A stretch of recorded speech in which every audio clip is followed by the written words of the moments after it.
우리는 일본을 인종적으로 노예화하려거나 국가적으로 멸망시키려는 의도는 없으나 우리 포로를 학대하는 자를 포함한 일체 전쟁 범죄인에 대하여는 엄중한 처벌을 할 것이다. 예, 내용을 들어보니 좀 어떠세요? 전쟁 책임을 책임을 묻겠다. 묻겠다. 예. 그럴 만한 내용. 예, 전쟁 책임을 묻겠다라고 하지만은 연합국은 특히 포로 학대를 정확히 명시하고 있습니다. 전쟁 범죄의 종류는 포로 학대 외에도 주민 학살, 성폭력, 도시 파괴 등 굉장히 다양하게 됩니다. 그런데 연합국은 유독 일본군에 의한 연합군 포로 학대 이것을 언급하고 이에 대한 강한 분노를 드러내게 되는 거죠. 교수님, 그러면 이 전쟁 범죄 중에 특히 저렇게 포로 학대에 대해서 명시를 해둔 이유가 뭔가요? 예, 이 재판의 주축이 되는 연합국이 가장 큰 피해를 본 것이 바로 이 포로 학대 문제였거든요.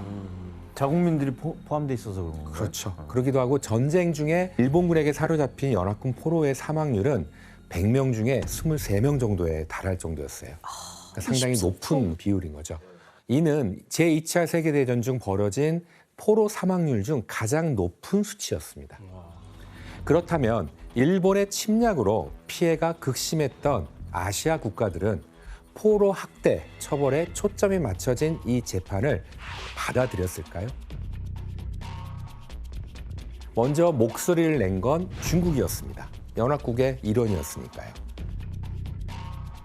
중국은 일본이 중국 영토에서 저지른 무차별한 학살로 큰 피해를 받았다라고 하면서 그에 대한 처벌을 요구했죠. 그런데 이때 상대적으로 약소국인 아시아 국가들의 목소리는 완전히 무시되게 됩니다. 이것은 일본 전범 재판이 시작도 하기 전부터 강대국에 의한 논리로 그 기준이 정해졌다라고 하는 것을 의미하는 거죠. 근데 이때 우리나라도 사실 피해가 되게 컸잖아요. 예. 거기에 따른 이 전쟁 범죄 처벌은 어떻게 됐어요? 예, 한국의 피해 문제는 완전히 전범 재판에서 제외됐습니다. 당시 식민지 지배를 당한 우리나라가 일본의 소유라고 판단했고 우리나라는 전쟁 피해에 대해 일본에게 추궁할 기회조차 가질 수 없었던 겁니다. 너무 안타깝다.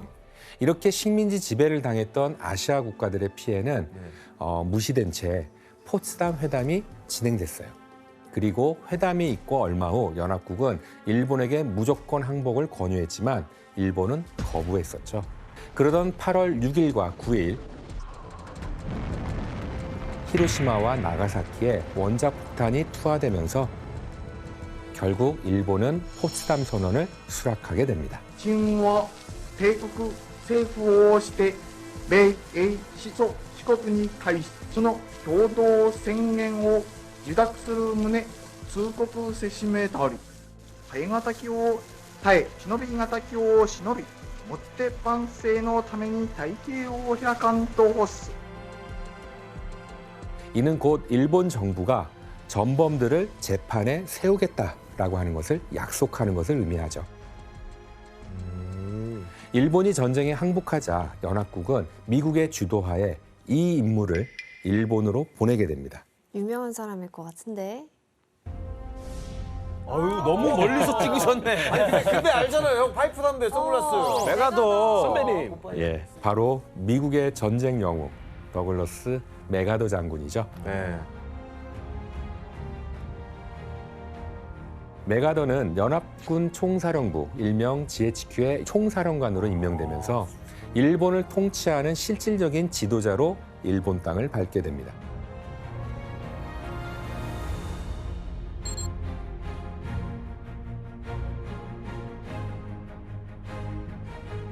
To proceed in the discharge of my responsibilities with justice and tolerance.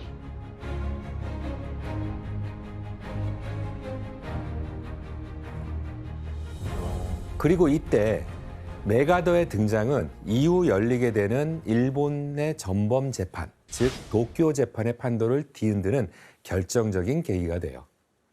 1946년 1월 네. 메가더는 가장 먼저 도쿄 재판에 대한 법안을 마련하는데요. 이는 전쟁 범죄가 어떤 것인지, 그리고 범죄에 따라 전범을 어떻게 구분할 것인지 결정하는 일이었습니다. 그래. 그럼 도쿄 재판에서 최종적으로 전쟁 범죄자를 어떻게 구분했는지 자료를 한번 볼까요? 네. 아, 급별로. 네, 전범은 A급과 B급 그리고 C급으로 나뉘는데 우선 A급 전범은 침략 전쟁을 계획, 준비, 개시, 수행, 공동 모의를 한, 즉 평화를 파괴한 죄라고 규정할 수 있습니다. 즉 전쟁을 지휘한 지도자들을 A급 전범이라고 규정을 했죠. 뭐 통수권자나 리더에 많이 해당되겠네요. 예, 맞습니다. 모든 전쟁의 책임은 전쟁을 계획하고 실행을 명령한 자들에게 있기 때문에 이들을 전범의 대표격인 A급 전범으로 규정을 하게 된 거죠. 그리고 B급 전범은 전쟁 포로를 관리한 전시 현장에서의 장교나 부대장을 의미하고요. 아, 뭔지 그리고 알겠다. C급 전범은 포로나 민간인에게 비인도적인 행위를 한 부사관이나 현장의 병사들을 의미합니다. 전쟁에 참여한 사람들은 다 전범이네요, 그냥. 그렇죠. 네. 그런데 B급과 C급은 실제로는 구별이 어렵기 때문에 B, C급 전범으로 통칭해서 불렀고 A급 전범은 B, C급까지 모두 해당하는 이들로 분류되었습니다. 등급에 따라 각각의 전범들은 재판받을 장소도 달랐어요. 그러니까 B, C급 전범은 체포된 현지에서 즉결재판, 비슷한 재판을 받았고요. A급 전범들은 전쟁을 일으킨 원흉이기 때문에 도쿄 재판의 심판대에 오르게 되는 겁니다. 타쿠야 씨, 일본에서는 전범에 대해서 어떻게 알고 있어요? 학교에서는 태평양 전쟁 결말로 그 뭐 전범들이 어떤 처벌을 받았다. 약간 그런 식으로 좀 간단하게 배웠었던 것 같은데 사실 전범이라는 단어는 일상생활에서도 많이 쓰이는 단어거든요. 어? 그래요? 이제 단체 경기를 볼 때 어떤 사람 때문에 경기를 지게 됐다. 할 때 그 사람한테 얘는 전범이다. 네, 약간 그런 식으로 써요. 그래서 사실 일상생활에서 쓰이는 그 전범이라는 단어는 그렇게 무겁게 쓰이지는 않아요. 역사를 배우지 않고 뭐 전범이라는 단어의 뜻을 모르고 쓰는 사람들도 네, 종종 있을 것 같긴 해요. 진짜 살벌한다는데. 와, 전혀 몰랐네요. 예, 1946년 2월 도쿄 재판에 대한 법안이 마련되자 메가더의 지휘 아래 A급 전범들의 범죄 여부를 결정할 국제 판사들과 전범들의 죄를 파헤칠 검사들이 정해지게 됩니다. 이들은 일본에게 침략당하거나 피해를 입은 나라에서 왔는데요. 미국, 영국, 소련, 중국, 호주, 캐나다, 프랑스, 네덜란드, 뉴질랜드, 인도, 필리핀까지 총 11개국에서 선발되었습니다. 연합국 측이겠네요. 그렇죠. 선발된 판사와 검사들이 다음으로 진행한 것은 바로 A급 전범들이 범죄를 저지른 시기를 정확하게 정하는 작업이었어요. 그 기간은 일본이 중국 만주를 장악하려고 했던 시기인 1928년부터 제2차 세계대전이 막을 내리는 1945년까지로 결정이 되죠. 17년. 그리고 이때 재판소는 곧바로 A급 전범 용의자 리스트를 만들게 되요. 와. 당시 A급 전범 용의자들은 총 118명에 달하는 숫자였거든요. 그런데 이 중에 기소돼서 재판에 서게 되는 A급 전범은 단 28명 뿐이었습니다. 거의 뭐야, 5분의 1밖에 안 썼잖아. 숫자가 확 줄었네. 맞습니다. 대부분은 증거 불충분으로 풀려나고요. 가장 책임 있는 인물을 피고인으로 선정했기 때문에 28명만이 전쟁 범죄의 유무를 가리게 된 겁니다. 아, 너무 적다. 그럼 최종적으로 재판에 선 인물들이 누구인지 한번 확인해 볼까요?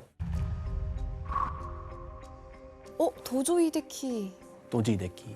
예, 가장 핵심적인 인물이죠. 태평양 전쟁 당시 일본 총리 겸 육군 대신으로 전쟁을 총지휘했던 도조 히데키를 비롯한 그와 함께 필리핀과 미얀마 등에서 잔혹한 만행을 저지른 주범들과 만주 사변을 주도한 육군 고위직, 그리고 중일 전쟁 당시 난징 대학살의 최고 지휘관들과 적극적으로 침략을 선동했던 군국주의의 대표 인물들까지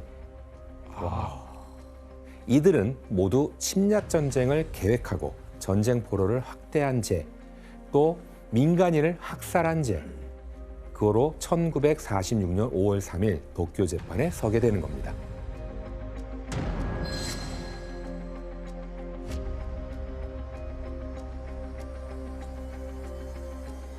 저 사람 제일 첫 번째 사진 아저씨. 도조 히데키. 히데키. 와. 근데 뭔가 얼굴이 다 당당해 보여요. 엄청 자신만만하게 들어오시네요. 뭐 이렇게 뭐 얼굴을 가리는 사람도 없고 어깨도 막 와. 그렇다면 재판장에 출석한 28명의 A급 전범들은 자신의 죄를 인정했을까요? 아 절대 안 하죠. 그렇죠. 100%안 했다. 100%안 했어.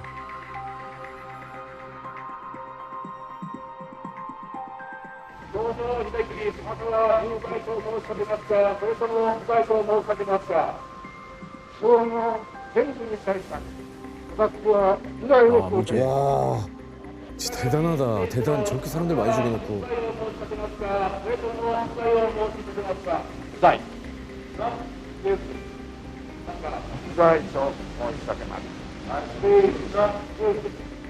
全無罪 모두? 無罪を申し立てます無罪が有罪 한 명도 없었어. 그렇죠. 이들은 모두 전쟁 범죄에 대해서 죄를 인정하지 않았을 뿐만 아니라 피구석에 있다고는 느껴지지 않을 만큼 너무도 태연했었거든요. 근데 저렇게 자기네들이 무죄를 이렇게 주장할 만한 뭔가 있어야 근거가 있어야 무죄를 얘기할 거 아닙니까? 그렇죠. 이들이 무죄라고 주장한 이유는 자신들이 일으킨 전쟁은 죄가 아니라는 논리였습니다. 죄가 아니라고요? 예. 대체 이게 무슨 말일까요? 도쿄 재판에서 이들이 A급 전범으로 기소된 이유는 전쟁을 일으킨, 즉 평화 파괴자라는 이유였습니다. 그런데 이들이 전쟁을 일으킬 당시에는 A급인 평화를 파괴한 죄와 C급인 인도에 반하는 죄가 일본이 항복하기 직전에 이루어졌던 런던 협정에서 처음으로 추가된 것이기 때문에 사후법에 해당하므로 무죄라고 주장을 하게 되는 거죠. 쟤네들 공부하고 왔네.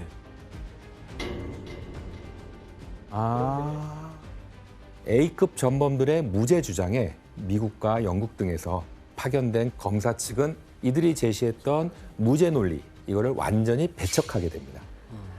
그 근거는 도쿄 재판보다 먼저 시행되고 판결을 내렸던 나치 독일에 대한 뉘른베르크 재판의 결과에 따라 A급과 C급은 이미 국제법적으로 범죄 행위로 인정됐다라고 하는 거였죠. 오, 다행이다.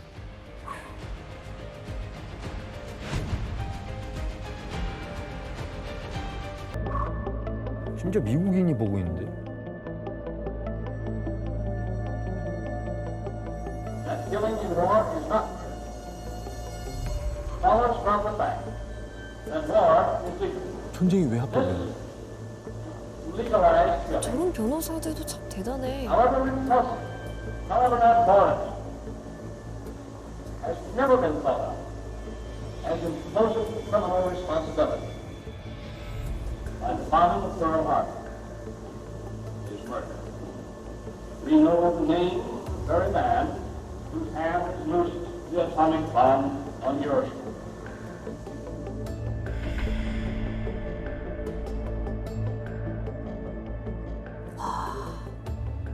아니, 오이가 없는 것 같아요. 예, A급 전범, 즉 변호인은 진지만 공격이 살인죄면 원폭투하는 인류 사상 최대의 살인 행위가 아니냐. 따라서 미국은 국제법을 위반한 전범국이다라고 주장을 하게 되죠. 변호인의 이런 주장에 재판장은 전쟁을 끝내기 위한 방법 중 숙고한 끝에 어쩔 수 없이 선택한 게 원폭 투어였다라고 이제 이야기를 하면서 일본의 이의 제기를 기각하게 되죠. 아, 다행이다.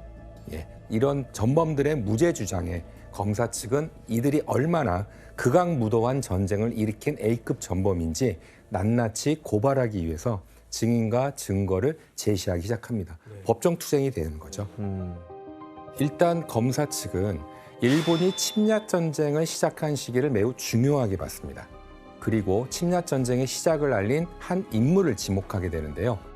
바로 A급 전범인 이타가키 세이시로였습니다. 이타가키 세이시로는 교활한 만주 침략자라는 별명을 가진 만주 지역의 일본 관동군 참모장이었어요. 교수님 그럼 이타가키 세이시로는 뭐 만주에서 뭔 짓을 했길래 A급 전범이 된 거죠? 예, 그의 만행을 설명하기 전에 먼저 당시 일본의 상황을 함께 볼까요? 일본은 청일 전쟁과 러일 전쟁에서 연달아 승리하면서 점차 중국 진출에 대한 야심을 키워가기 시작을 합니다. 그리고 바로 식민지 조선을 교두보로 삼아 만주를 장악하고 중국 내륙으로 침략할 기회를 호신탐탐 노리게 되는 거죠. 와. 그런데 점차 세력을 뻗어나가던 일본과 달리 중국의 상황은 매우 위태로웠습니다. 1912년에 청이 멸망하고 중화민국이 성립을 했거든요. 네. 하지만 군사력을 기반으로 한 군벌들이 권력을 각 지역에서 잡고 있었고 그것이 하나의 파벌을 형성하고 있었거든요.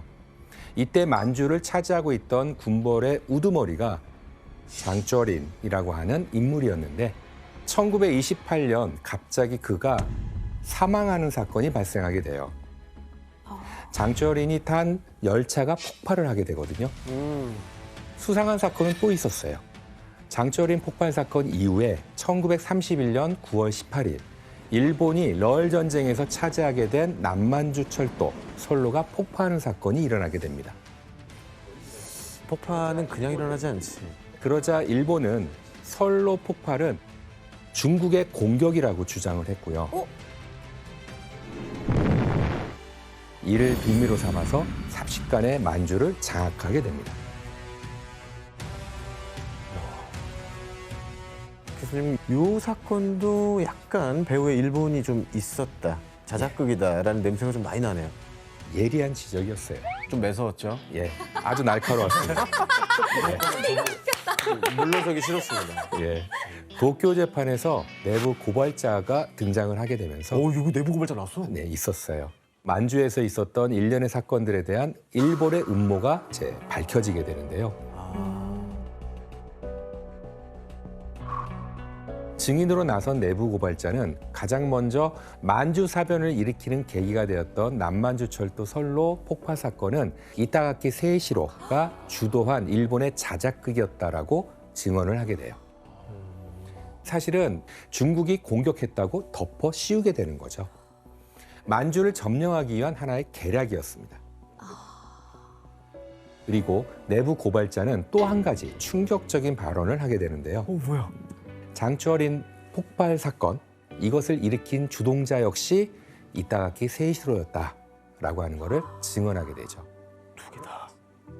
그리고 도쿄 재판의 검사들이 일본 만주 침략의 시작점을 장쩌린 폭발 사건이 일어난 1928년으로 잡은 것도 정확한 예측이었던 겁니다. 결국 도쿄 재판에서 내부 고발자의 증언을 근거로 일본의 중국 침략과 그 배후엔 이타가키 세이시로의 계략이 있었다는 게 밝혀지게 됩니다. 그리고 그를 시작으로 만주 사변이 일어나면서 무고한 민간인들이 얼마나 희생당했는지 밝혀지게 되죠. 아니 크리스 씨, 만주에서 그 일본 전범들의 만행이 이 국제적으로 알려졌던 사건이 있었다면서요? 네, 그 전범들이 굉장히 엽기적인 행동을 해서 뉴스에 크게 난 적이 있는데요. 엽기적인 행동. 네, 엽기적인. 그 1934년도 만주국에 자원한 한 일본 군인이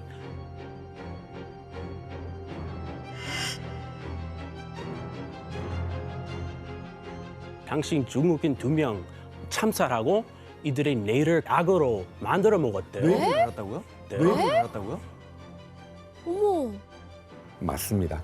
이 모든 죄를 물어서 결국 교활한 만주 침략자 이타가키 세이시로는 사형을 선고받게 됩니다. 그리고 도쿄 재판의 검사 측은 만주 사변 이후 일어난 중일 전쟁에도 집중하게 되는데요. 특히 중일 전쟁에서 가장 많은 희생자를 낳은 사건이자 세계사에서 역대급으로 야만적인 사건으로 알려진 난징 대학살. 그리고 이때 대학살과 관련된 최고 지휘관이자 난징 도살장의 원흉으로 꼽히는 마츠이 이와네가 그 대상이었습니다. 와, 이름 외워야겠어.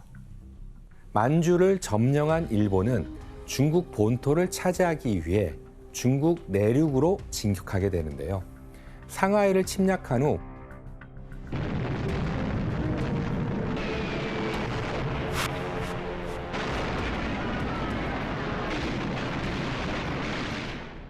곧이어 난징까지 점령했는데 이때 중국인을 무차별 학살하고 강간하는 난징 대학살을 벌이게 됩니다. 아, 마스키어. 단 6주 사이에 희생당한 사람은 약 30만 명에 달하게 되는데요. 수치상 대략 12초에 한 명씩 사망한 것으로 추측이 됩니다. 중국인들은 저 사람 이름 들으면 턱을 떼겠네, 진짜. 진짜. 예. 엄청난 수의 중국인이 잔인하게 희생당했다라고 하는 사실인 거죠.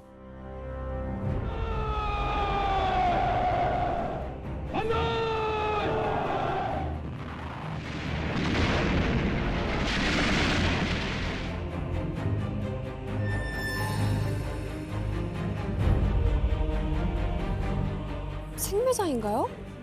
산채로 묻는 거예요? 예, 중국인을 생매장하는 일본군과 그 모습을 지켜보고 있는 부대원들의 모습이고요. 이건 뭐야? 묻힌 거예요? 아니면 머리만 잘라놓은 거예요? 예. 일본군이 중국인들의 목을 잘라 모아놓은 것입니다. 꾸며 나올 것 같아. 일본군의 만행은 이뿐만이 아니었는데 가슴이나 목까지만 중국인들을 생매장한 후 밖으로 드러난 부분을 칼로 자르거나 그들의 머리 위로 탱크를 몰고 지나가기도 했었어요. 심지어 쇠버트를 풀어서 몸을 물어뜯게 하기도 했는데 인간으로서는 할 수 없는 야만적인 행동을 좀 서슴지 않았다라고 볼 수가 있죠.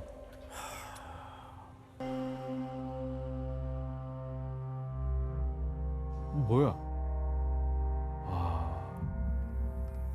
병원이 완전 아수라장이었겠어. 그럼 어떡해. 임산부. 어떡해. 난도질 당했네. 와, 얘는 진짜 정신적 충격. 어떡해.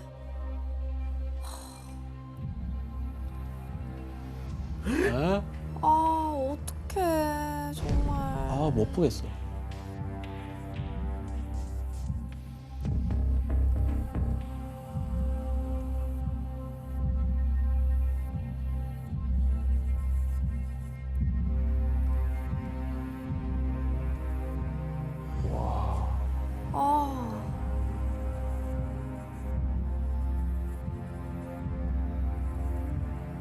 어떻게 저런 일이 있었을까?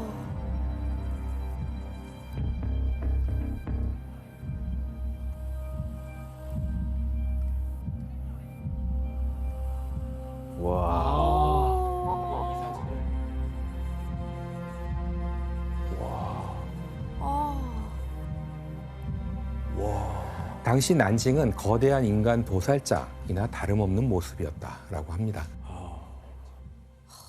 교수님, 그러니까 이 마쓰이 이완해가 이런 상황을 방관하고 있으니까 더 잔인한 일들이 많이 생겼던 것 같은데 예. 그 일본군의 상황이 도대체 어떻게 됐었던 것 같아요? 어떻게 돌아간 거예요? 그러니까 누구도 제어하지 않는 상황이었기 때문에 광기는 더욱 치솟았다라고 볼 수가 있는데요. 그러던 중 난징에서는 일본군들의 목베기 시합, 목베기 시합까지 벌어지게 됩니다. 이 사건을 실은 게재한 일본 신문을 한번 볼까요?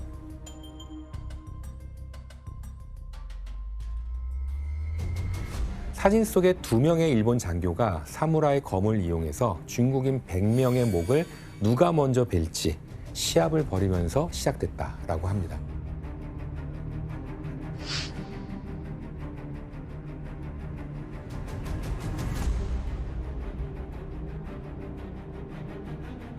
처음엔 둘 다 100명이 넘는 바람에 무승부로 결론이 났는데 다음번엔 누가 먼저 150명을 베느냐를 두고 재시합을 하기로 했다고 이렇게 기사는 전하고 있습니다. 그 뭐 일종의 놀이처럼 생각한 거잖아요. 이거 대중 신문이에요? 그냥 네.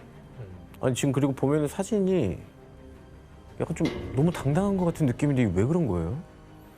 예, 일본에선 이러한 참수 경쟁이 전쟁 용사의 무용담으로 칭송을 받았기 때문이었어요. 특히 한 장교의 고향이었던 소학교에서는 백인 참수 경쟁을 부교재로 다루면서 핏발이 서고 살이 떨리면서도 유쾌한 이야기다라고 할 정도로 일본에서는 중국인 학살이 마치 영웅담처럼 전해졌다라고 볼 수 있는 거죠. 그러니까 심지어 이 두 장교를 취재했던 한 기자가 이들에게 참수 경쟁 이야기가 기사로 나가면 신부 후보들이 좀 많이 오겠어요. 라고 하는 어떤 농담이라고 할까요? 덕담이라고 할까요? 그런 것까지 이제 전했다라고 하는데요. 헐, 뭔 소리야? 그러니까 당시 전쟁의 승리를 자랑스럽게 여겼던 일본의 분위기를 좀 짐작할 수 있었던 하나의 사건이자 기사라고 볼 수가 있는데요. 근데 이제 뭐 모든 증언 이런 증거 자료들이 검사 측에 이제 다 나왔으니까 뭐 발뺌할 수는 없겠네요. 예. 재판에서 난징 대학살에 대한 증언으로 일본군의 잔혹 행위가 명명백백히 드러나게 되죠. 결국 A급 용의자였던 마치 이완에는 난징 대학살의 지휘관으로서 사형을 선고받게 됩니다. 1946년 5월 시작된 재판은 어느덧 1년 7개월이 지나고 있었습니다. 도쿄 재판을 향한 전 세계의 이목이 한 인물에게 집중되게 되죠. 그는 일본의 모든 권력을 움켜쥔 채 아시아를 정복하고 대규모 학살을 자행하는 등 잔혹한 행동을 서슴지 않았습니다. 이런 모습 때문에 히틀러로 비유하며 아시아의 히틀러, 전쟁 독재자라고 불렸는데요. 바로 도조 히데키였습니다. 드디어 나오네.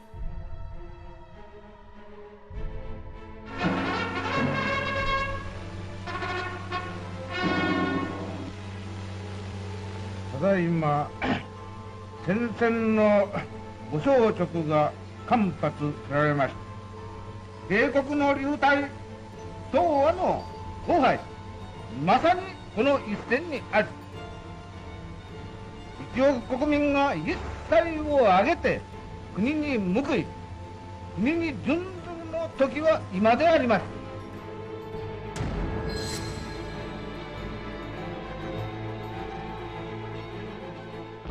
태평양 전쟁은 미국 본토가 최초로 공습당하면서 발발한 전쟁으로 일본의 제국주의 야심이 폭발한 사건이었습니다. 도조 히데키는 포로 학대 문제가 심각했던 태평양 전쟁의 총책임자로 도쿄 재판의 A급 전범으로 이제 기소되게 되죠.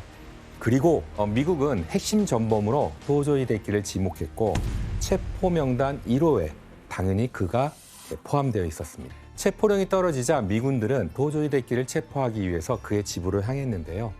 그리고 현관문을 두들기는 이제 소리가 들리자 그는 창문을 열고 미군에게 체포영장을 가지고 왔느냐라고 물어보고 미군이 보여준 영장을 확인한 도조는 시간이 촉박하다고 이제 생각하게 됩니다.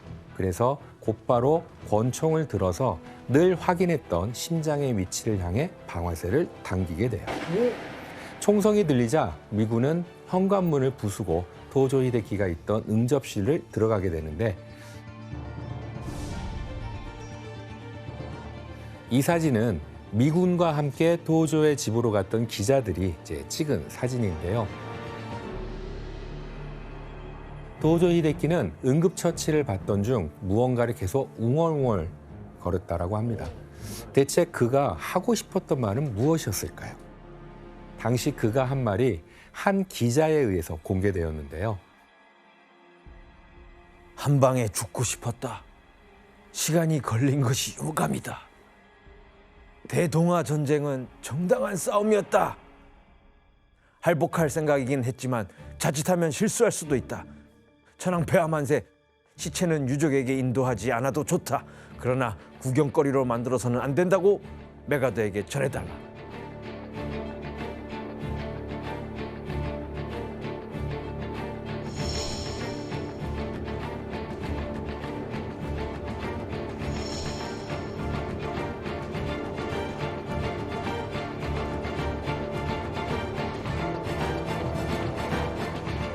총상을 입은 상황에서도 일본이 일으킨 전쟁은 정당한 전쟁이었다라고 하는 걸 이제 주장을 했다라고 볼 수가 있죠.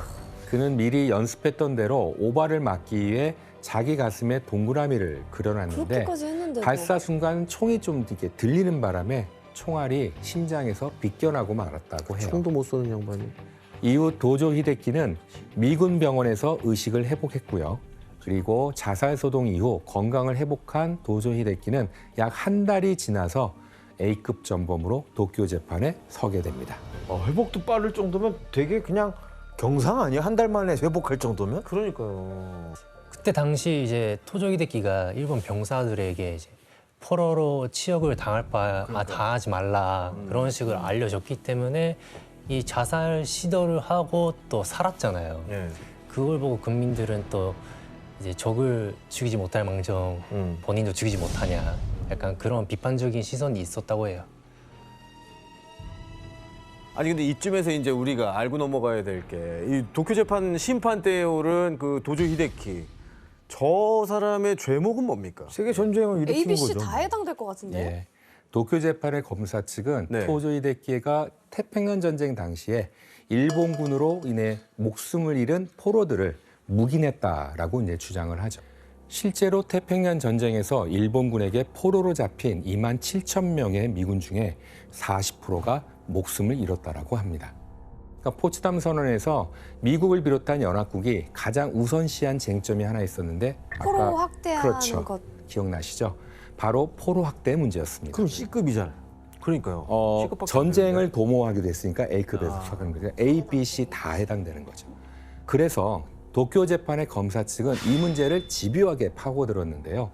1864년 스위스 제네바에서는 네. 전쟁이라고 해도 인명을 구하기 위한 인도적 활동은 보장하는 국제적 협약을 맺게 돼요. 네. 그건 19세기에 이미 맺게 되는데 일명 제네바 협약이라고 하거든요.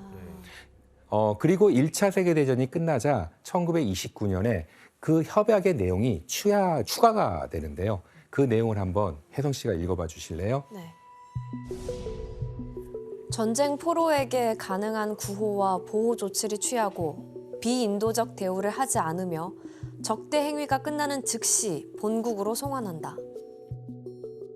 예, 제네바 협약에 따르면 이 협약을 지키지 않을 경우 전범 재판의 처벌 대상이 될 수 있었던 겁니다. 그런데 태평양 전쟁에서 포로 희생자가 많았잖아요. 네. 도쿄 재판의 검사 측은 그 이유가 도조 히데키가 전쟁을 일으키고 포로 학대를 묵인했기 때문이라고 주장을 합니다. 그러니까 이 포로의 인권에 대한 이슈가 전면에서 컸었죠. 등장하게 된 거네요. 예.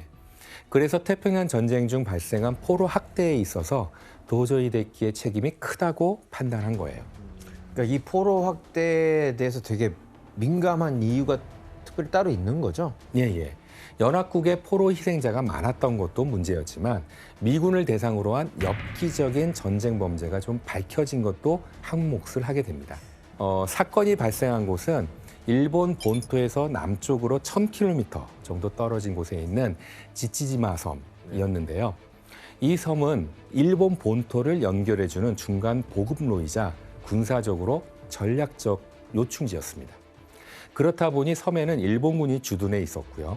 그러던 어느 날 지치지마 섬이 이 미군의 공격을 받았는데 이에 대항하던 일본군이 미군을 향해 폭격을 퍼붓게 됩니다.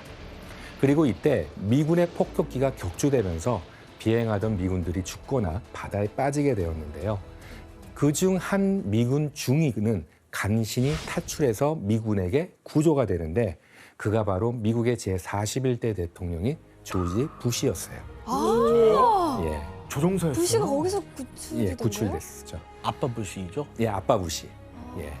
하지만 포로가 된 미 해군 조종사 8명은 처형당하고 맙니다. 그런데 충격적인 상황은 이때부터 시작되게 돼요.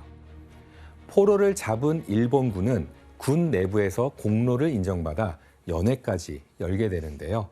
바로 이때 일본군 중장이 부하에게 충격적인 명령을 내리게 됩니다.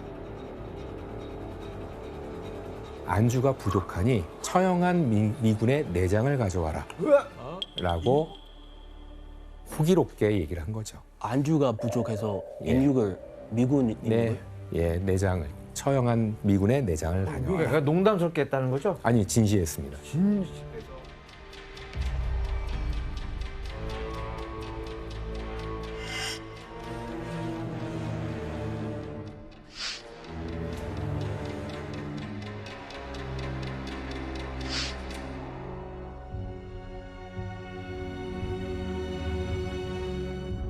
비상식적인 명령이었지만 상명하복이 절대시되던 일본군은 상사가 전쟁 의식에 고취되어 한 행동에 동조했고 죽은 미군 포로들의 몸에서 손발과 내장을 적출해서 인육을 먹었다라고 해요.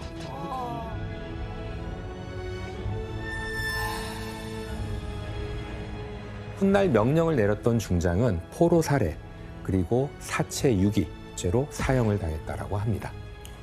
교수님, 그럼 이런 진짜 말이 안 나오는 잔인한 포로 학대가 제일 심했던 곳이 어디예요? 당시 태평양 전쟁의 전선 상황을 보면서 한번 이야기해 보도록 할게요.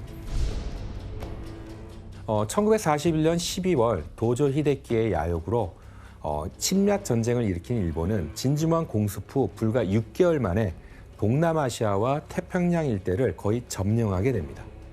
그리고 이곳에서 7만여 명의 군인을 포로로 잡게 되는데요. 바로 일본의 해상자원 수송의 길목이었던 필리핀이었습니다. 필리핀.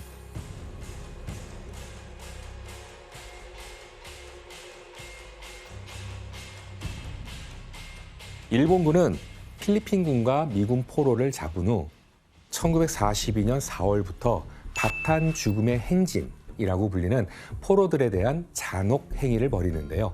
7만여 명의 포로들을 바탄섬 남쪽에 끝에 있는 말리벨레스에서 오도널 포로 수용소까지 물과 식량도 없이 강제로 행군하게 됩니다. 끌고 가는 거죠. 그 거리가 무려 약 120km에 이제 달하는 거리였는데요. 그런데 과연 행진만 했을까요? 예, 당시 미군 포로들의 사진을 보면서 한번 설명하도록 할게요.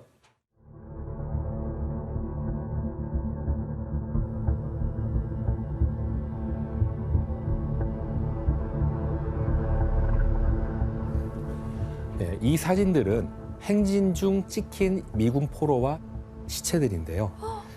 대부분의 포로들은 일본군에 대해 아무런 저항도 할 수 없도록 손이 등 뒤로 이렇게 묶여 있는 것을 볼 수 있죠. 이렇게 가혹했던 바탄 죽음의 행진이 끝나자 7만여 명의 포로 중에서 16,000여 명이 사망을 하게 되고요. 대략 54,000여 명만이 수용소에 도착할 수 있었다고 너무 합니다. 잔인하다. 아니 당시 그 포로들이 도착한 이 수용소 안의 모습도 되게 궁금한데 그 안에서 생활은 어땠어요? 거기도 엄청 끔찍했죠. 모습은 완전 해골 같았어요. 도착해서도 문제 이거 봐. 뼈밖에 없고요. 먹을 게 너무 부족하고 수시로 병에 걸렸대요. 그래서 특히 비타민이 부족해가지고 생일인 병인데 각기병에 주로 걸렸는데 이 때문에 다리 힘이 약해져서 제대로 걷지도 못하고 포로들이 그러다가 많이 죽었대요. 그러니까 영양실조로 죽을 것 같은데. 교수님, 식인 사건이나 이 죽음의 행진의 대상이 미군 포로였잖아요. 예. 이것 때문에 이제 미군이 가만히 있지 않겠나요? 그렇죠. 미국이. 예. 그러니까 미국이 이 사실을 알게 된 건 약 2년이 지난 후인 1944년 10월이었습니다. 메가더 장군이 필리핀을 재탈환하기 위해서 돌아왔을 때였는데요. 이때서야 미군 포로에 대한 학대 사실이 이제 알려졌고 미국 정부와 여론은 이제 분노로 들끓게 되죠.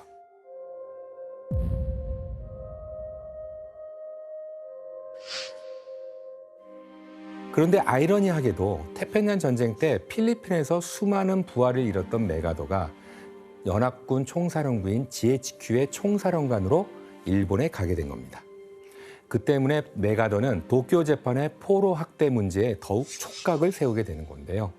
그리고 이때 재판장에는 바탄 죽음의 행진에서 살아남은 미군이 증인으로 출석해서 인간 이하로 대우받은 사실을 밝히고 죽어간 포로들의 참상을 알리게 됩니다. 야, 산 사람도 있어. 그러니까 울었겠다 증언하면서. 와, 쟤네들이.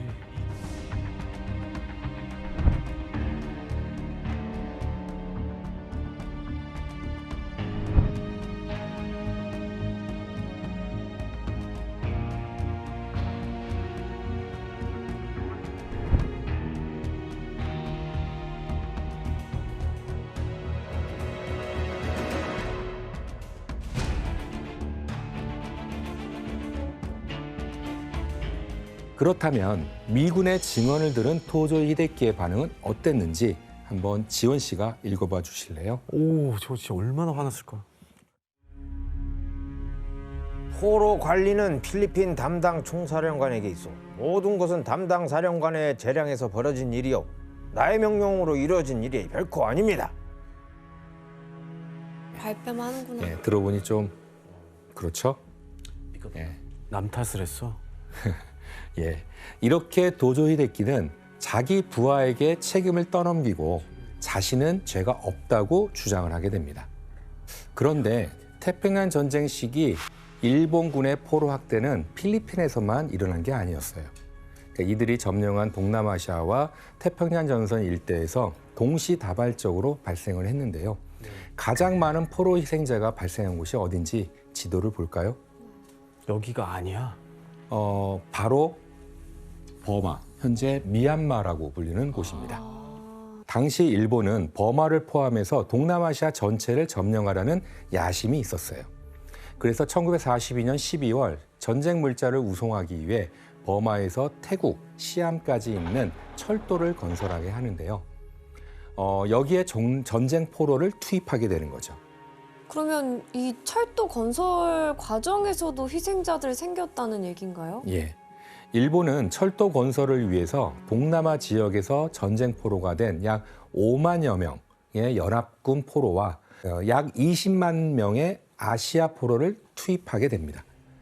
그런데 고된 강제 노동과 부족한 식량 등 일본군의 행포로 인해서 철도가 건설되던 약 16개월 동안 무려 10만여 명의 포로가 사망하고 맙니다. 10만 명이나. 예, 오죽했으면 이 구간의 철로를 버마 죽음의 철도라고 불렀는데 당시 현장에 있던 포로들 모습을 영상으로 한번 확인해 보겠습니다.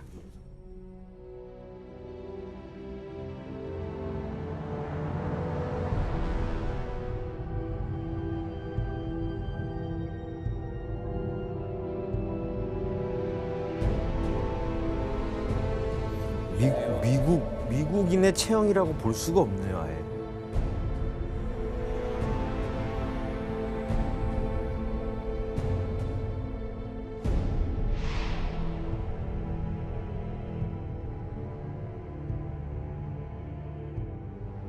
예, 포로들의 모습이 정말 처참하죠. 네. 예. 강제징용이네요. 그렇죠. 당시 일본군은 포로들에게 하루 12시간에서 20시간, 20시간 정도 강제 노동을 시켰고요. 병에 걸리면 식사량을 3분의 1로 줄이는 벌을 주기도 했습니다. 더 잘 먹여야 되는데. 예. 원리도 뿐만 아니라 포로들 사이에 콜레라가 번지게 되면서 콜레라로 죽은 사람들과 함께 살았던 사람도 화형시키는 비인도적인 행위를 하게 되는 거죠. 화형. 예, 옮길까 봐. 그렇죠.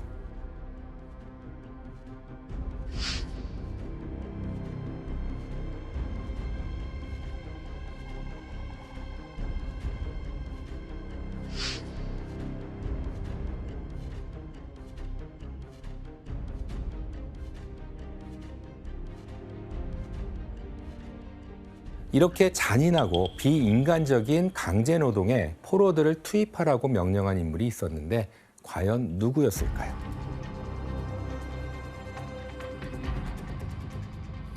도조 히데키. 예, 그게 바로 도조 히데키였습니다. 야, 뭐 이쯤 되면은 이제 도조 히데키가 무죄라고 발뺌하기에는 좀 늦은 거 아닙니까? 예, 도조 히데키는 도쿄 재판에서 죽음의 철도 건설 당시 포로들의 강제 노역을 지시한 건 사실이었다라고 인정을 합니다. 그가 이렇게 순순히 인정한 이유는 도대체 뭐였을까요? 의례적으로 대수롭지 않다고 생각했나 보죠. 포로한테 그렇죠. 뭐 밥 주고 일 시킨 게 뭐 그게 뭐가 뭐 문제냐? 잘못이냐 뭐 이렇게. 예, 그건 강제 노역을 전쟁 범죄라고 생각하지 않았기 때문이었어요. 다 맞추네. 이후에 도조 히데키는 최후 변론을 하게 되는데요. 페이지로 따지면 장장 190장에 이르는 긴 내용이었습니다. 어휴.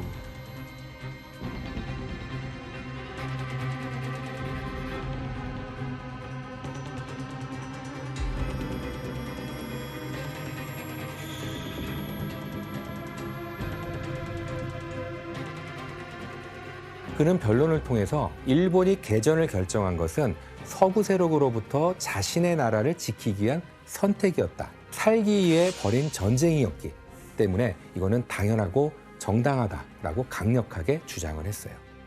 이 말은 즉 자신은 무죄라는 거였죠. 판사들은 A급 전범인 도조 히데키에게 태평양 전쟁의 총책임자로서 포로 학대와 강제 노역, 민간인 학살에 대한 모든 책임이 있다고 판단했어요. The International Military Tribunal for the Far East sentences you to death by hanging. 그리고 그에게 사형 선고를 내리게 되죠.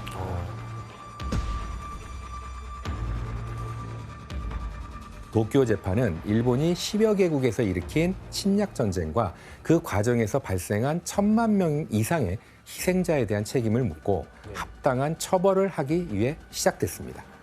하지만 2년 6개월에 걸쳐 진행된 재판의 결과는 좀 생각보다는 아주 초라했다라고 볼 수가 있죠.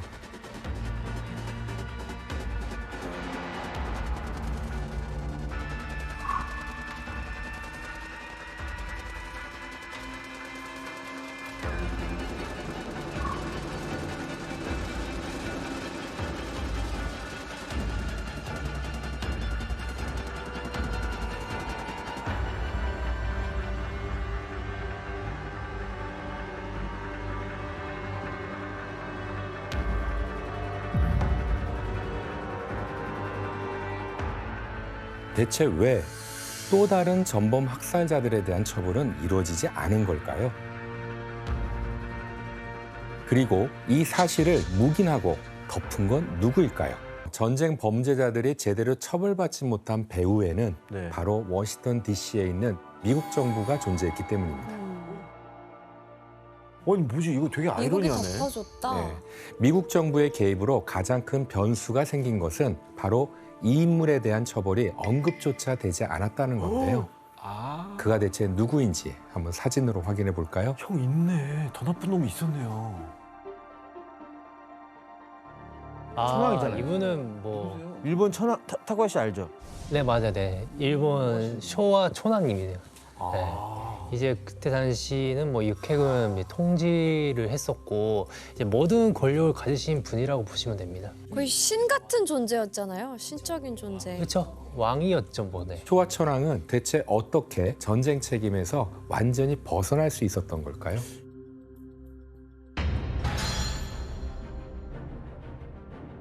사실 도쿄 재판에서 가장 중대한 사안은 쇼와 천황의 처리 문제였어요. 그러니까 재판을 앞두고 메가더의 참모진들은 천황을 재판해야 하는지 아니면 안정된 일본 점령을 위해서 천황을 이용할 것인지 라고 하는 어느 쪽이 더 좋은지 더 나은지를 두고 의견이 나누어지게 되죠. 그러니까 한편 당시 미국 정부는 일본의 제국주의 침략의 원인은 쇼와 천황에게 있다라고 주장하면서 천황제를 폐지하려는 움직임을 보이고 있었고 천황을 전쟁 범죄자로 기소해서 도쿄 재판에 세우려고 했었습니다. 그런데 이때 천황의 전쟁 책임 문제의 흐름을 바꾼 한 명이 등장하게 되는데 바로 메가더였던 거예요. 메가더가 왜요?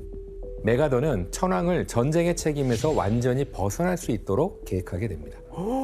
메가더가 연합군 총사령부 총사령관으로 일본에 도착한 직후 쇼와 천황은 메가더를 찾아가 아주 긴밀한 만남을 가지게 됩니다. 야, 궁금하다. 이때 메가더는 일본에 대한 원활한 통치를 위해서 일종의 정치적인 거래를 하게 되는데요.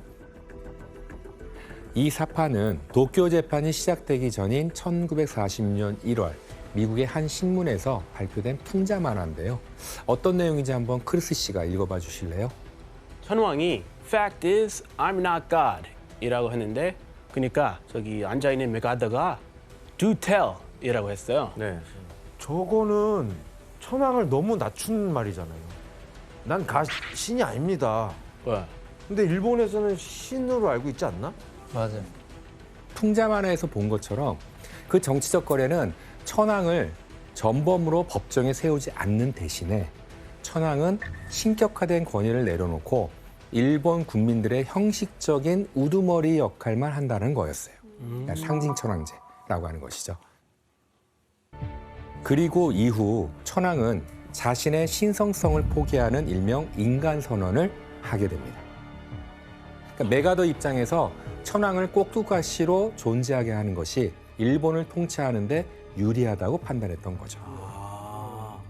그러니까 이후 메가더는 미국 정부를 설득했고 미국 정부도 이를 받아들였습니다. 결국 일본 통치를 안정적으로 하기 위해 미국의 이익 앞에 쇼와 천황은 전쟁의 책임에서도 A급 전범에서도 완전히 벗어날 수 있었던 거죠. 그런데 쇼와 천황이 침략 전쟁의 무게에서 벗어나게 되자 또 다른 인물도 전쟁 책임에서 벗어나게 되는데요. 또 있어? 여기에서 한번 정식으로 문제를 내보도록 하겠습니다. 뭘까? 지금 저기 28명도 이름 다 못 외웠는데. 난징 대학살에서 포로 사살 명령을 내린 인물 아사카노미야 야스히코가 전범에서 면책된 이유는 무엇이었을까요? 이 사람 누군데? 그 난징 대학살과 관련된 그때 당시의 지휘관 중에 한 명입니다. 뭔 면책이 이렇게 많아? 책된 이유. 설마 정답. 재성 씨. 족보에 왕족 족보에 저 사람이 있었어요. 당숙이나 저기 뭐 작은 아버지 쪽 계열의 친척이죠. 그러니까 재성 씨. 정답입니다. 바로 한 번에 이렇게 맞춘다고? 이거예요. You good? 그거야. I'm good. Good job, man. Good job. 대단하네. 와. 아사카노미야 야스히코는 쇼와 천황의 친척, 즉 고모부에 해당하는 사람이었어요. 고모부. 예, 그는 난징 대학살 직전에 모든 군인 포로를 사살하라라고 하는 비밀 명령서를 부하들에게 하달한 인물이었는데 한번 사진을 볼까요? 오른쪽이 포로 사살을 명한 아사카노미야 야스히코이고요. 왼쪽은 난징 보살장의 원흉 마츠이 이와네입니다. 1937년 당시 마츠이 이와네가 난징에 있던 모든 일본군을 완벽하게 통제할 수는 없었기 때문에 황족 출신의 육군대장 아사카노미야 야스히코에게도 난징의 지휘권이 있었어요. 그리고 이때 그는 일본군이 사로잡은 중국군을 어떻게 처리할 것인지 아주 자세하게 기록해서 부하들에게 전달하게 됩니다.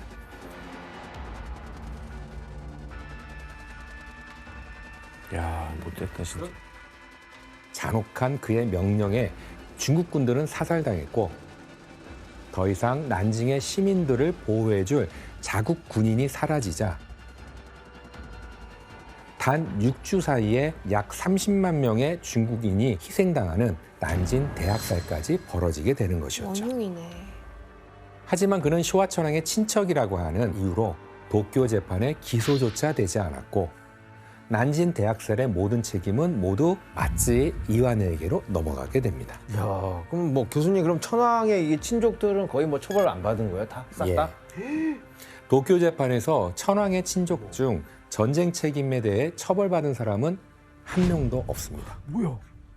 저 당시에 미국은 진짜 이 전범들의 진상을 밝히는 것보다는 국익에 도움이 되냐 안 되냐 거기에도 초점을 맞췄던 맞습니다.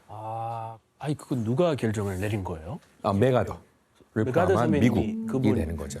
처벌하지 말라. 예. 메가더 선배님. 처벌하지 말라. 그러니까 일본의 황족 남자들 중에는 주요 요직에 있는 이들이 많았지만 대부분 체포를 면하거나 체포를 당해도 기소되는 일은 없었는데 이는 모두 메가더의 뜻이었습니다. 도쿄 재판의 모순 두 번째는 생체 실험을 주도한 731 부대 들어보신 적 있으시죠? 마루타. 731 부대. 그 731 부대가 전범에서 제외됐다는 거예요.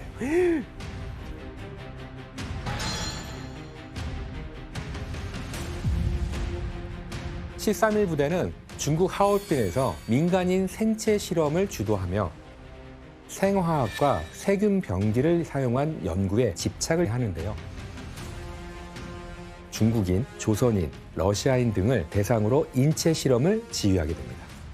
각종 전염병으로 감염시키거나 강제 임신, 산채로 사람을 부검하는 등 극악한 실험을 자행하게 되죠. 산채로 어떻게? 특히 인간의 탈을 쓰는 악마로 불리는 731 부대의 부대장 이시시로. 사진 많이 봤어요. 의학 박사이자 미생물학자인 이시시로는 세균전 마니아였어요. 그러니까 교수님 저희가 마루타라고 알고 있는 실험을 한 사람이 지금 이 사람이라는 예, 거죠? 맞습니다. 우리나라에서도 그 영화 개봉됐을 때 저 너무 되게 충격이었거든요. 네. 인체 실험을 좀 이렇게 용이하게 하기 위해서 사람들의 머리를 깎았다고 하더라고요.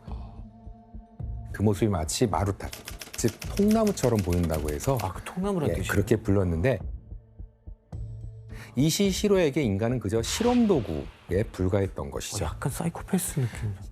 이후 일본의 한 대학 교수에 의해서 밝혀진 731 부대의 인체 실험 방법은 당시의 상황을 적나라하게 이제 보여주는데요. 혜성 씨가 한번 읽어봐 주실래요? 건강한 인간에게 병원체를 보유한 진드기를 빻아 넣어 만든 식염 수유제를 주사해 유행성 출혈열에 감염시킨다. 발병으로부터 5일 이내에 산 사람으로부터 내장을 적출, 병원체가 남아있는지를 조사하기 위해 결국은 산채로 해부한다. 731 부대의 인체 실험에는 아이들도 큰 희생양이 되었는데요. 콜레라균이 묻은 사탕을 나눠주고 병에 대해 관찰하기도 했습니다. 그리고 태어난 지 얼마 안 된 갓난아기들, 단 3일 된 신생아까지 실험 대상으로 여겼는데요. 731 부대가 심혈을 기울여 연구했던 것이 바로 이 동상 실험. 손을 얼음물에 이렇게 담근 채 얼마나 괴로워하는지 관찰했다라는 거예요. 이시시로는 동상 실험을 통해서 동상에 걸린 일본군 병사들을 치료하는 데 필요한 최적의 해동 온도를 알아내려고 했던 거였어요. 그는 동상 실험으로 수많은 신생아의 목숨을 앗아가기도 했다라고 볼 수가 있습니다. 지금 너무 끔찍하다. 와. 크리스 씨, 이시시로의 만행에 대해서 또 들어본 게 있어요? 탄저균 폭탄 실험도 했었어요. 그 탄저균의 전파 속도랑 파급력을 조사하기 위해 이 사람들을 12개 묶어가지고 고정시킨 다음에 탄저균 폭탄을 터뜨렸어요. 그리고 결국 다 탄저균에 감염이 돼가지고 모두 세상을 떠났다고 하고요. 또 731 부대의 비밀을 숨기려고 인체 실험 대상자들 전원을 다 죽이라고 명령했어요. 완전 범죄를 꿈꿨네요. 그렇다면 이렇게 명백한 전범이었던 그는 어째서 도쿄 재판에 없었던 걸까요? 그 이유는 미국이 인체 실험 정보를 얻기 위해 이시시로를 처벌하지 않았기 때문입니다. 이거 사실이에요. 메가더는 미국 정부로부터 한 통의 전화를 받게 되는데요. 전화를 한 미국 정부의 고위 관계자의 말을 재성 씨가 한번 읽어봐 주실래요? 이시시로와 731 부대 관계자들을 전범으로 재판에 나오게 하지는 않을 겁니다. 하지만 그 사실을 미리 얘기하지 말고 모든 정보를 남김없이 입수하세요. 왜? 그 실험 자료를 넘겨달라고 한 건가요? 예, 맞습니다. 바로 731 부대의 연구 자료가 미국의 의학 발전에 큰 도움이 될 것이라고 판단했기 때문이에요. 그래서 메가더는 미국의 연구 자료를 넘기는 조건으로 이시시로를 전범 재판에서 아예 제외시켰던 겁니다. 말이 안 되는 짓이지 이거. 우리나라 사람들이 많이 희생됐는데. 그러니까요.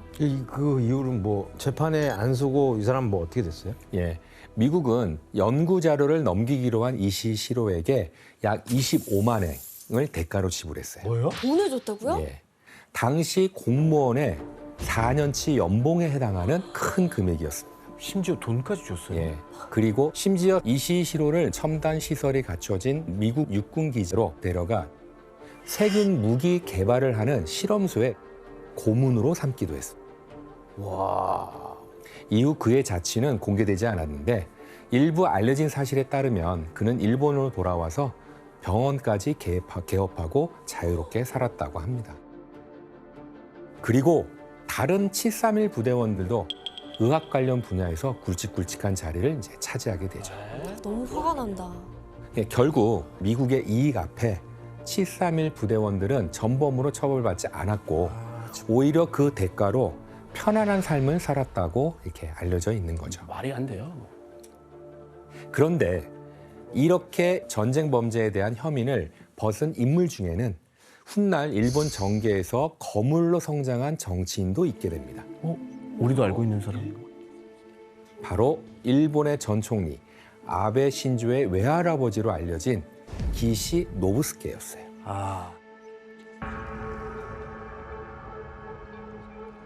도쿄 재판을 앞두고 A급 전본 용의자로 체포된 그가 아무런 처벌도 받지 않은 것이 이 도쿄 재판의 세 번째 모순이라고 볼 수가 있죠.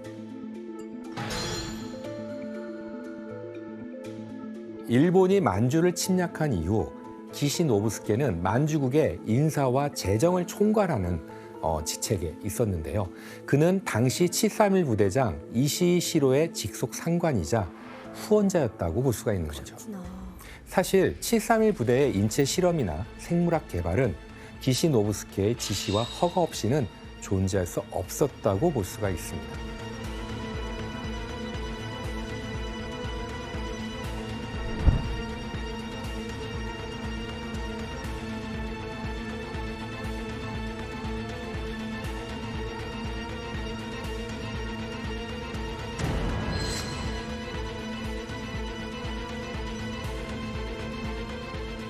하지만 도쿄 재판이 진행되는 2년 6개월 동안 형무소에 체포되어 있었던 기시 노부스케의 조사는 웬일인지 제대로 이루어지지 않았고요. 그리고 그는 도조 히데키를 비롯한 전범 7명이 처형된 그 다음 날 자유의 몸으로 풀려나서 다시 정계로 진출하게 됩니다. 그렇다면 일본 침략 전쟁에 영향을 미친 그는 어떻게 풀려날 수 있었던 걸까요? 표면적으로 드러난 기시 노부스케의 석방 이유는 그가 전쟁을 주도한 일본 지도자의 회의, 대본영 정부 연락회의에 참석하지는 않았다라고 하는 점입니다. 그리고 전쟁 중 패전을 예감하고 도조 히데키에게 전쟁을 끝냅시다라고 하는 종교를 주장했었던 것이 정상 참작된 점도 있었다고 해요. 아니, 그럼 저 사람은 정정당당하게 풀려난 거네요. 과연 그럴까요? 명분이 지금 거의 그러지 않습니까? 예. 막아달라고 했다고 하고 끝내달라고 했다고 하고. 기시 노부스케가 석방된 이유는 사실 미국의 입김 때문이라고 하는 주장도 있습니다. 뭐야? 당시 네. 일본 총리가 바뀌는 시기였는데 주일 미국 대사는 기시 노부스케를 친미적으로 활용할 만한 인물이라고 윗선에 보고했다라고 하는 게 있어요. 이거 봐, 또 정치적으로. 정확한 사실은 알 수 없지만 결국 기시 노부스케는 1957년 제56대 일본 총리직에 오르게 됩니다. 그리고 미국과 동맹 관계를 더욱 견고히 하면서 국제사회에서 일본의 입지를 다져가는 역할을 하게 되죠. 타쿠야 씨 혹시 또 전범 면제를 받은 또 다른 인물들이 있습니까? 네, 한 명 더 있는데요. 이제 극우파였고 이제 구구파. 지식인으로 활동을 했던 오카와 슈메이라는 사람이 있는데 이 사람이 침략 전쟁을 주장하면서 소동적인 책을 냈었고 만주국을 세우기 위한 음모 활동 같은 것도 하면서 이제 A급 전범으로 기소가 됐었는데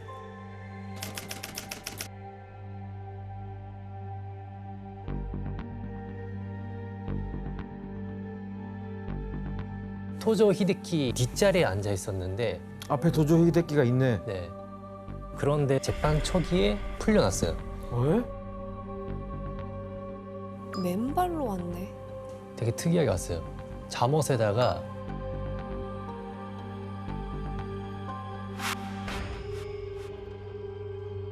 토조 히데키의 머리를 갑자기 때리는 돌발 행동을 하면서 오. 저 영상이에요? 네. 장면 봤어요. 웃고 있어. 정신병으로. 맞아요. 돌발 행동을 보여주면서 이제 정신 이상으로 거기서 풀려나면서 이제 정신병원으로 이송이 됐거든요. 네. 그러고 사형을 면하게 되었어요. 약간 냄새가 좀 나는데요? 그 얘기도 있어요. 예. 교수님, 이 미국이 개입을 해서 전쟁 학살자들이 재판장에 서지도 않은 경우도 있는 거잖아요. 그러면 이 기소가 된 A급 전범들의 처리는 제대로 됐어요? 도쿄 재판의 또 다른 모순은 기소된 A급 전범들조차 제대로 된 처벌을 받지 않았다는 겁니다. 저 28명 중에 풀려난 사람들이 또 있다는 거예요? 예. 1948년 11월 도쿄 재판에서는 A급 전범으로 기소된 28명 중에서 감옥에서 이제 병사한 2명과 정신 이상으로 기소가 취소된 오카 슈메를 제외한 25명의 A급 전범에 대한 판결이 진행되게 됩니다. 그중 16명은 종신형을 받았고요. 2명은 각각 20년형과 7년형을 받게 되는데요. 사형 선고를 받은 건 단 7명뿐이었습니다. 아유, 정말. 그런데 놀랍게도 기시 노부스케가 총리직에 오르고 1년이 좀 지난 1958년 4월 종신형을 선고받은 A급 전범 전원이 감형되는 충격적인 사건이 발생하게 되죠. 왜 감형이 되고 뭐야? 대체 그 이유가 무엇이었을까요? 이해할 수가 없어요. 잠깐만, 전원이 왜 감형이 되지? 그냥 말이 안 돼요. 바로 도쿄 재판 전후 동아시아 지역에 찾아온 냉전 때문이었습니다. 제2차 세계대전이 끝나고 서로 다른 이념으로 대립하게 된 미국과 소련은 각자의 동맹을 구축해서 세력을 넓혀 나가기 시작을 했죠. 그리고 이때 미국이 소련에 대항해서 사회주의 국가를 견제하는 전략적 요충지로 선택한 곳이 바로 일본이었습니다. 그런데 일본을 동맹국으로 정한 미국에겐 한 가지 고민이 있었어요. 전범. 맞습니다. 바로 일본이 국제적인 전범 국가라는 거였죠. 미국은 일본이 국제 무대에 당당하게 서서 힘을 보태려면 경제를 부흥시키고 주권을 회복시켜야 한다고 판단했던 겁니다. 그래서 일본에 주둔하던 연합군 총사령부는 점령 통치를 끝내고 일본의 주권을 이제 돌려주게 되죠. 형을 받고 수감 중인 전범들도 이때 모두 사면되게 되는 거예요.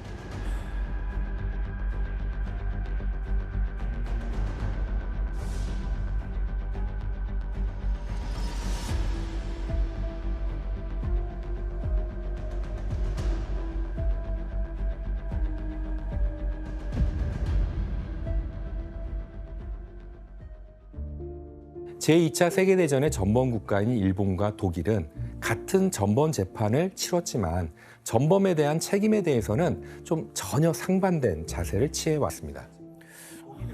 독일은 전범들의 잔혹함을 드러내며 전쟁에 대한 책임을 다하려고 하는 자세를 취했다라고 한다면 An die Verbrechen zu erinnern, die Täter zu nennen und den Opfern ein würdiges Gedenken zu bewahren, das ist eine Verantwortung, die nicht endet. 일본은 B급 전범은 물론이고 A급 전범도 합사된 야스쿠니 신사에 참배를 하고 A급 전범으로 사형당한 7명을 기리는 순국 7사묘를 기리면서 전쟁의 책임을 부정하고 있는 거죠. 심지어 A급 전범 용의자였던 기시 노부스케는 순국 7사묘를 조성하는 과정에서 비문까지 작성하는 기만을 부리는데요. 제대로 된 처벌을 받지 않은 전쟁 학살자들은 버젓이 정치계에 진출해서 지금의 일본을 만들었다라고 볼 수가 있죠.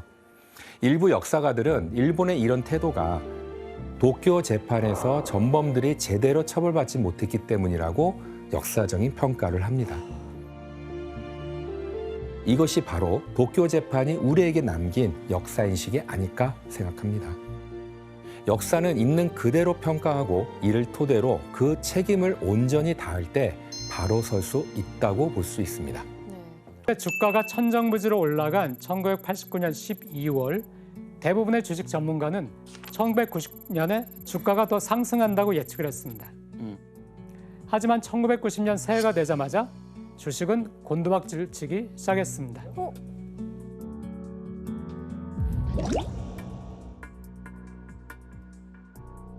이때 이거 위험한 거 아닌가 하고 생각하기 시작하는 기업과 투자가들과 일반 사람들이 생기게 돼요. 그래서 이 사람들이 아우 됐어. 이 정도 돈 벌었으면 됐어. 나는 여기서 팔겠어 하는 사람들이 생겼는데 여기서 팔겠어 하는 사람들이 점점 대세가 되면서 주가가 곤두박질을 치기 시작했습니다. 1989년 12월에 정점을 찍었죠. 그 뒤부터 무섭게 떨어지죠. 와. 2만 이하로 떨어진 다음에서야 거기서부터 이제 횡보를 하죠. 근데 더 이상 올라가지를 못하고 있습니다. 이게 바로 버블 붕괴의 시작이었습니다. 89년 12월. 아 근데 이게 진짜 그냥 아 나 팔아야지 하는 사람들이 많아지는 이런 심리 때문에 이렇게 갑자기 무너질 수도 있는 거예요. 네, 그렇습니다. 주변 상황에서 계속 오른다 하면은 오를 것 같으니까 사게 돼요. 맞아요. 네, 그런데 한 번 떨어져 가지고 위험을 감지하면은 그때는 빨리 팔아야 되겠다. 네. 이렇게 되는 것이거든요. 불안해서. 근데 저는 이 원리를 잘 이해를 못해서 어려운데 네. 팔아서 저런 상황이 네. 온다고 하면 네. 누군가는 살 거 아니에요. 그렇죠. 사는 사람보다 파는 사람들이 더 많으면은 거래는 이루어지지만 가격은 떨어지면서 거래가 이루어지는 거예요.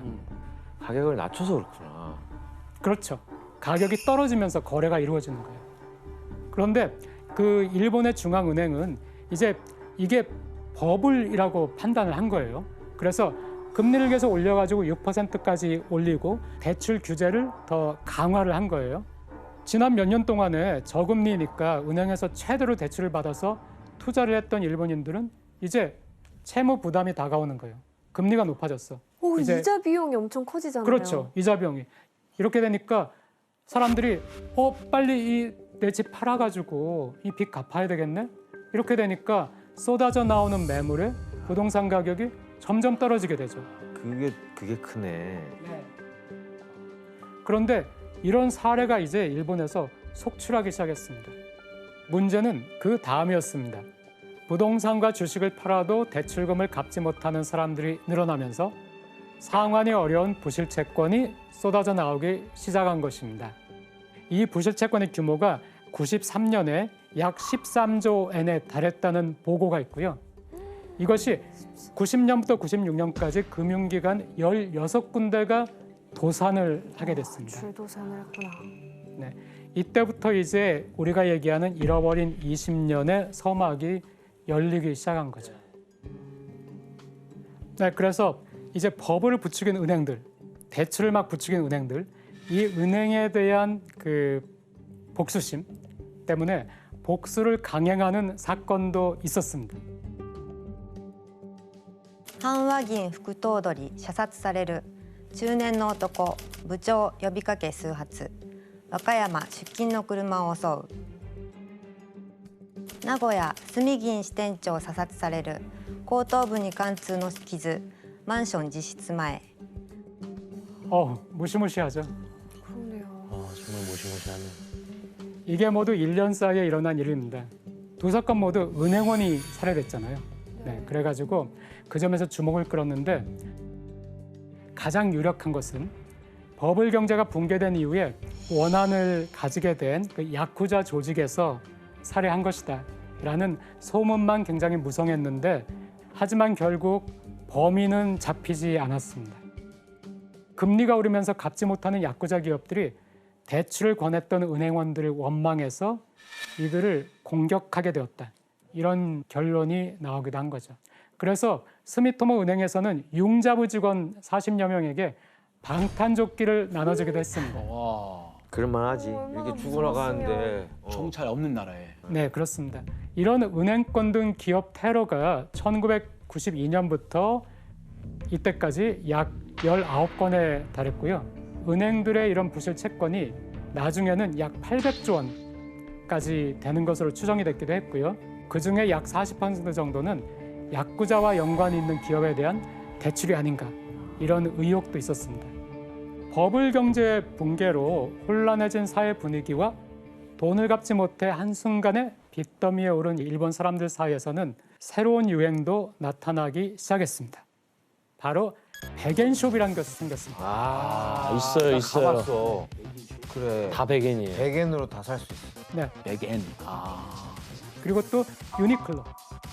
유니클로가 이때 인기를 끌게 됐습니다.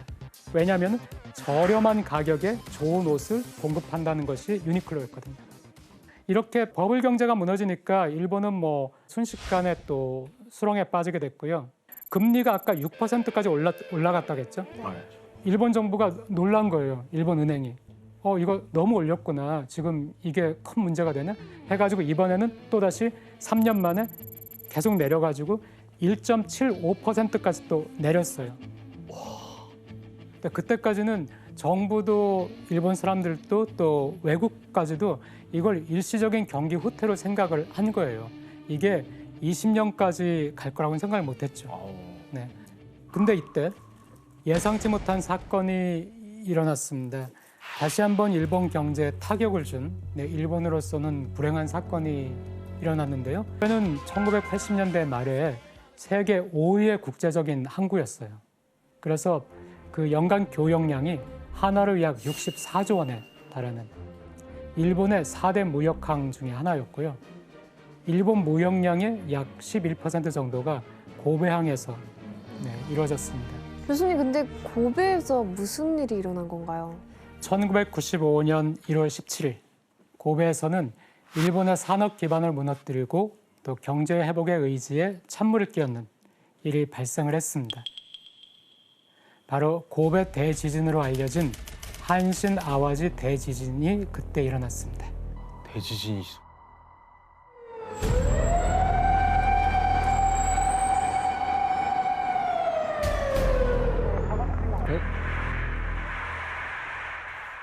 오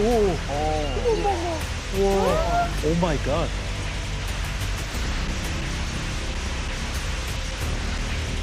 오, 7.3을 저 정도면 새벽에.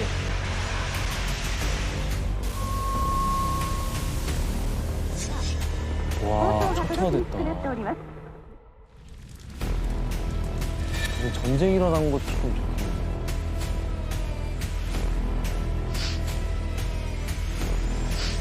아, 저 사진 많이 봤어요. 물? 저게 사진이 진짜 많이 신경 썼어요.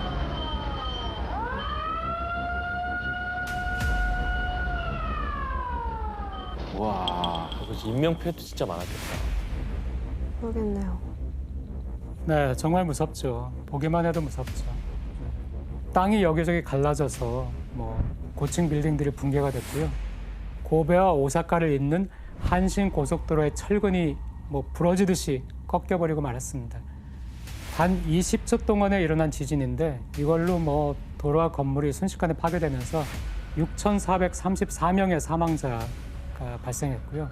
43,792명의 부상자가 또 발생을 했습니다. 전쟁과 같네요, 거의. 네. 그리고 또 옛날 목조 주택이 많은 곳이었는데 거기에서 이 지진으로 10만 채가 넘는 주택이 파괴가 됐고요.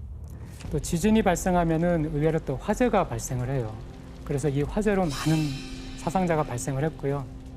이곳이 지진으로 무너지면서 고베항의 항만 시설 대부분이 파괴되죠.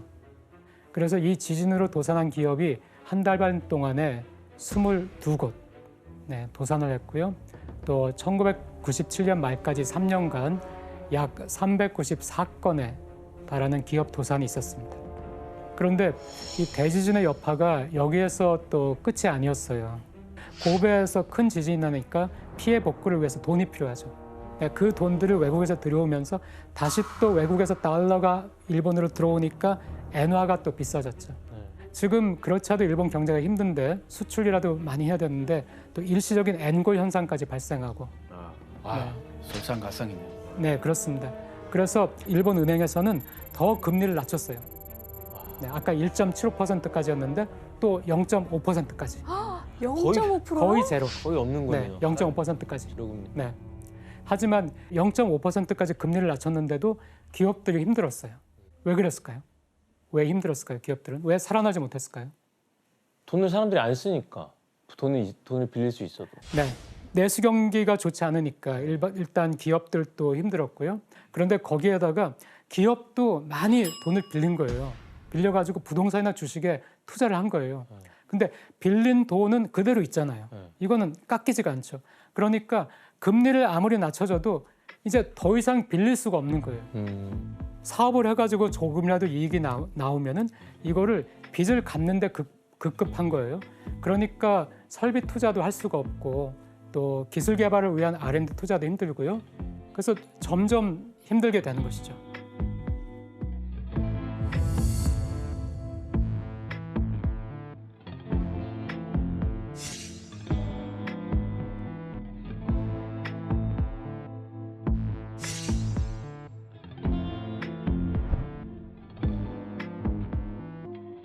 그리고 또 한신 아오지 대지진 2년 후에는 또 다른 위기가 왔는데요.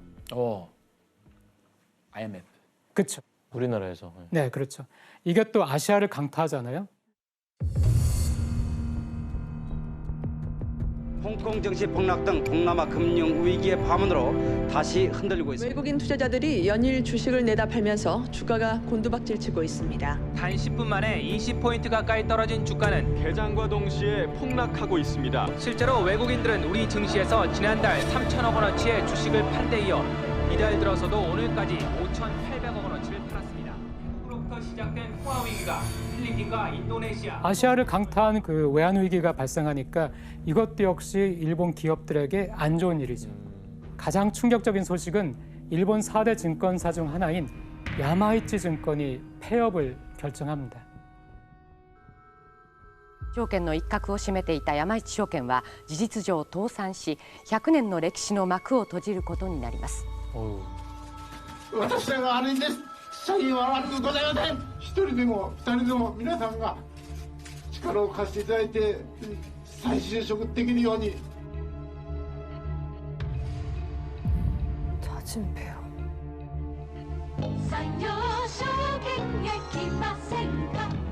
산요증권도 폐업. 타산한 홋카이도 다쿠쇼쿠은행은 1900년에 설립돼서 지난 1세기 동안 홋카이도 경제를 뒷받침해온 굴재은행입니다. 일본에서 전국 규모의 은행이 무너진 것은 사상 처음입니다. 北海道の歴史そのものですので、本当に悲しく残念に思ってます。町銀のように潰さずに置いてほしかったんですよね。どうしてそれできなかったんでしょうね。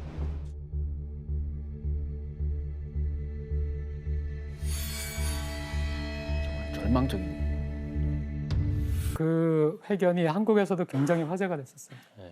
이 은행은 대출을 회수하지 못하게 되니까 그 대출을 갚지 못하는 기업들에게 또다시 돈을 빌려줘요. 아이고. 왜냐하면은 이 기업이 완전히 망해버리면은 아예 완전히 못 갚는 거예요. 그러니까 신랄 같은 희망을 가지고 이제 죽어가는 기업들에게 대출을 해주니까 점점 그 부실 채권의 규모는 커지는 거예요. 그러니까 이것들이 점점점 커지니까 견디지 못한 그 금융권이 98년과 99년 이 두 해에 89개. 그래가지고 1990년부터 2000년까지 10년이죠. 일본 금융기관이 142개의 금융기관이 도산을 했습니다. 그렇게나 많이. 네. 근데 이 시기가 바로 일본 기업들의 도산이 가장 많았던 때입니다.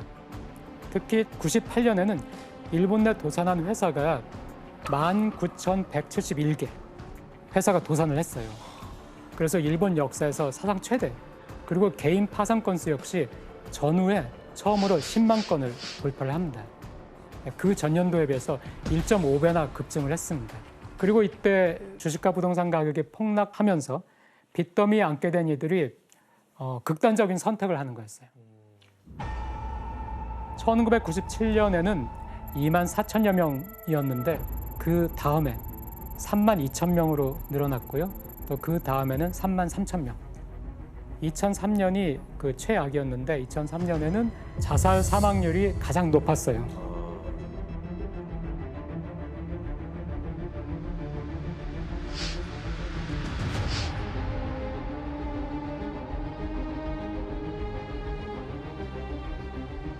우리 그 아빠가 일본 회사에서 일하셨거든요. 그래서 거기 동료들한테 듣기로는 전철 타면서 그 갑자기 안내 방송 뭐 운행이 중단되었으니 인명 피해 때문에 잠깐 뭐 기다려 주세요 얘기하더라고요. 두신 지하철에. 그런데 문제가 이것뿐만이 아니었습니다. 혼란해진 사회 분위기 속에서 일본 소녀들의 원조 교제 문제까지 그 사회 전면에 드러나기 시작을 했습니다. 네, 그 당시에는 최신형 그 휴대폰이라든가 명품 가방 이런 것이 많이 유행을 했죠. 그 버블계 영향으로 그 유행이 남아 있었어요. 그러니까 그런 것 때문에 원조 규제까지 미디어를 많이 장식하던 때이기도 했습니다. 당시 일본은 경기 침체가 계속되면서 새로운 문제점들이 또 나타나고 있었습니다. 우리는 태어나서 계속 물가가 오르는 세계에 살고 있습니다. 근데 이때 일본에서는 물가가 떨어지는 거예요. 아, 그럼 기업들이 타격이 크겠네요. 그렇죠. 그래서 투자를 안 하게 되니까 일본 기업들의 경쟁력이 떨어지는 거예요. 하지만은 이때 또 미국에서는 그 당시를 생각해 보세요. 90년대. 미국에서는 새로운 IT 기업, 마이크로소프트, 뭐 애플, 아마존, 그렇죠. 이것들이 막 이제 크고 있었죠. 소니는 삼성과 LG가 시장을 잠식해 나가는데 계속 적자만 낸 거예요. TV 부문에서 소니가요. 이렇게 수익이 점점 감소하니까 기업의 생산도 고용도 위축될 수밖에 없죠. 그리고 직장인들은 고용이 불안하니까 다시 또 지갑을 닫게 되죠. 또 아시아 외환위기가 터질 때쯤 그때부터 청년층의 인구가 감소합니다. 이 인구가 가장 소비를 하는 인구거든요. 그러니까 내수 시장은 더 줄어드는 거예요. 바로 저성장 저물가의 디플레이션 시대가 시작이 된 겁니다. 자, 여기서 일본이 뭐 죽을 수는 없겠죠. 그러니까 일본도 뭔가를 하려고 하죠. 일본 정부는 이 문제를 해결하기 위해서 금리를 이제는 제로 수준까지 낮춰요. 네, 제로 수준까지 낮춰가지고 기업이나 개인이 좀 돈을 빌려가지고 쓰도록 유도를 하려고 했습니다.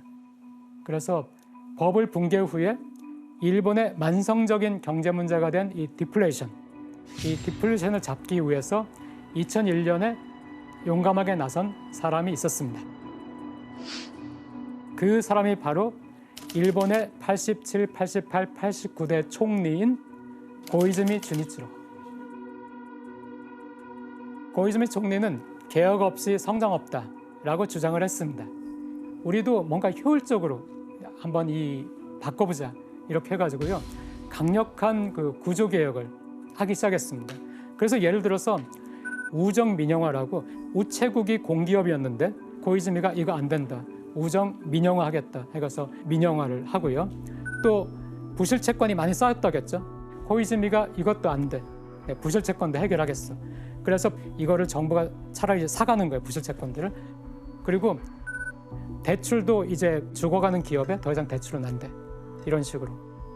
또 일본 은행이 세계 최초로 2001년에 양적 완화라는 걸 시작해요. 아.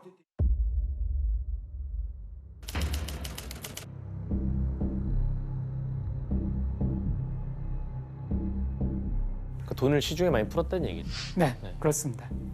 일본 은행, 중앙은행이 일본의 시중은행들에게 무제한으로 돈을 제공하겠다. 당신이 시중은행에서 돈을 빌리기를 원한다면은 지금 시중은행은 엄청나게 돈이 많다. 빌려가지고 돈을 써라. 이런 식으로 무제한으로 시중은행에 이렇게까지 돈을 많이 풀면은 뭐가 발생한다고 생각했어요? 어떤 일이? 값어치 떨어지고. 돈의 값어치가 떨어지죠. 네. 돈의 값어치가 떨어지는 것이 인플레이션이죠. 그럼 인플레이션도 우리가 기대할 수 있지만은 엔화의 가치가 외환 시장에서 어떻게 되겠나요? 엔화가 막 풀리니까. 떨어져요. 그렇죠. 그럼 엔화가 싸진다는 거죠. 우리가 연태까지 여러 번 봤지만 엔화가 싸지면은 일본 기업들에게 유리하죠. 수출이 되니까. 네네, 그렇죠. 그러니까 그때 일본에서 드디어 터널을 지나가지고 빛이 보인다라는 말이 나왔습니다. 그런데 이때 또 하필이면은 안 좋은 일이 또 다른 위기가 일본을 찾아왔습니다. 또 자연재해 같은 거요? 이번에는 2008년 9월에 서프라임 모기지. 네. 미국에 있던. 네. 리만 브라더스가 파산하면서 이게 전 세계에 충격을 주는 서프라임 몰기지 크라이시스라고 하는 바로 그 전 세계적인 위기가 터진 거예요. 좀 회복할 만하니까 전 세계적인 경제 위기가 다시 왔네요. 네, 그렇습니다. 자, 그런데 전 세계가 지금 또 불황이 닥친 거예요. 2009년부터. 그러니까 미국, 영국, 또 유로 여기에서 일본의 양적 완화를 카피해서 양적 완화를 시작했어요. 그런데 일본이 이때 또 양적 완화를 안 했습니다. 그러면 엔화가 계속 올라가나요? 그렇죠. 일본의 엔화 가치가 마구마구 오른 거예요. 그러니까 일본 기업들은 너무 힘들죠. 지금 엔화값이 너무 수리 안 비싸니까. 되니까. 그런데다가 도요타 같은 경우에는 그때 또 리콜 사태가 미국에서 있었어요. 그 리콜. 네. 그래서 도요타도 그때 영업이익이 적자를 내게 됐고요. 先日来トヨタ車の品質や安全性に関しまして多くの皆様にご迷惑をおかけしまたご心配をおかけしましたことに対しこの場をお借りしまして改めてお詫び申し上げます。 그런데 여기서 끝난 것이 아니라 그 고베 지진처럼 또 2011년도에는 그 일본 지진 관측 역사상 가장 거대한 강도의 지진이 일어났습니다.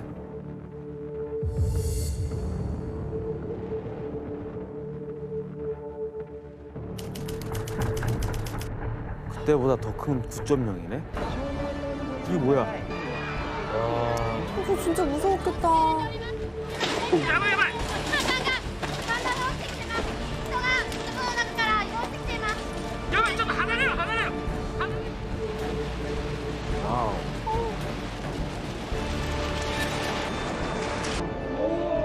이 쓰나미였잖아요.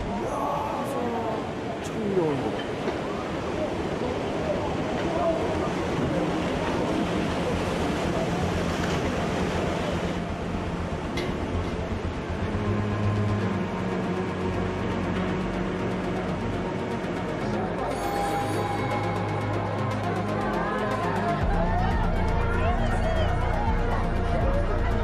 고쳐 굉장히 보래.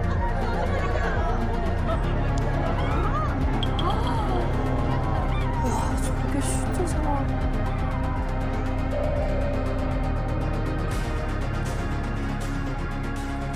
거대한 쓰나미 동반하면서 뭐 하루아침에 마을 전체가 사라지는 이런 일이 있었고요.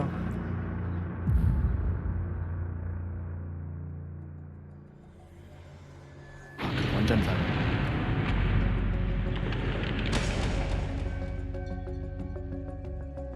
그 후쿠시마에 있는 원전기 1, 2, 3, 4호기에서 폭발 사고까지 발생하죠. 저건 진짜 재앙이죠. 그렇죠. 네. 최근 일이라서 기억이 많이 나요. 대학교 1학년 때 일본 여행 가려고 딱 했다가 저 때 원전 폭발하고 그래서 다 취소하고 그랬었거든요. 네.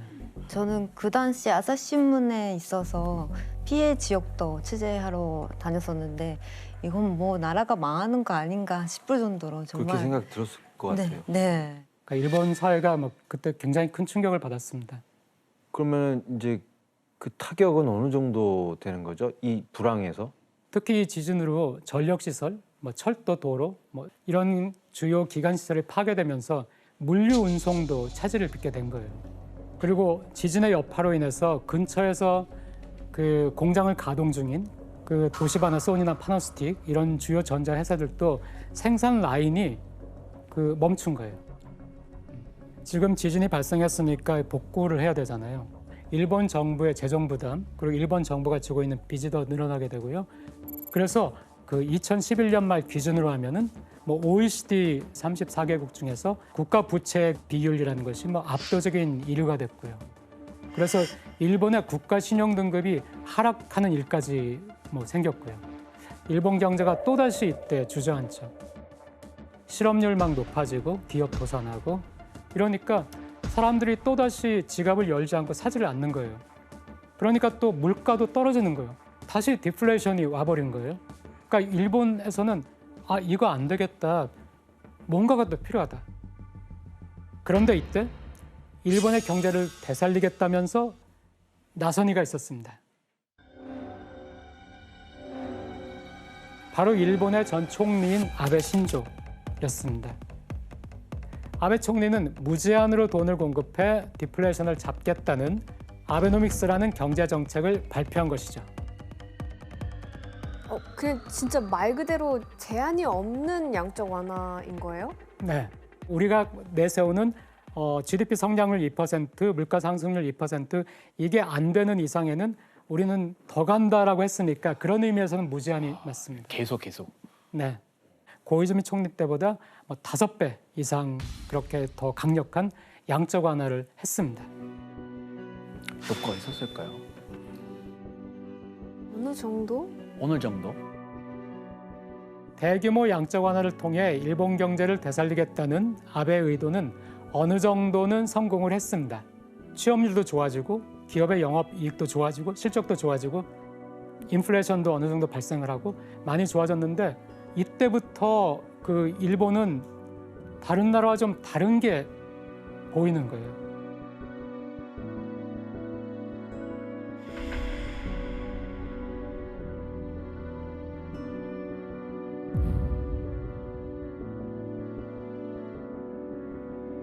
이제 일본인들도 많은 거를 깨닫게 됐어요.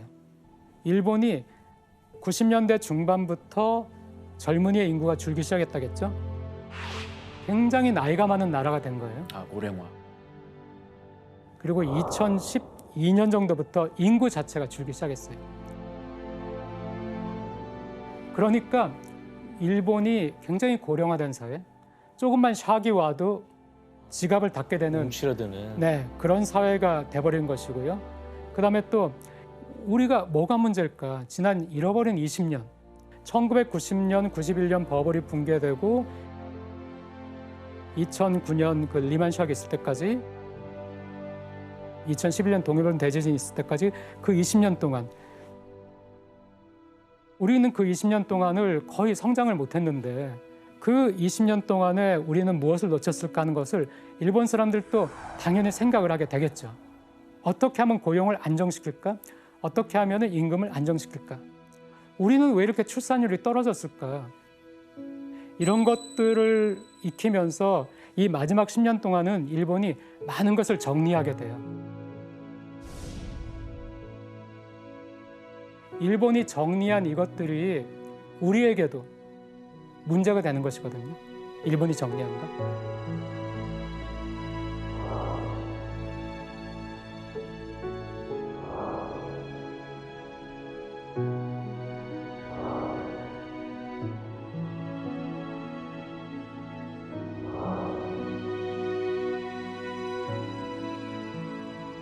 한국은 20년이고 10년이고 5년이고 잃어버릴 필요가 없이 그 교훈을 지금 우리가 가져오면은 우리는 지금부터 한국 사회를 또 새롭게 꾸밀 수가 있죠. 네, 그래서 일본의 잃어버린 20년을 우리가 공부하는 그 의미가 바로 여기에 있다고 생각합니다.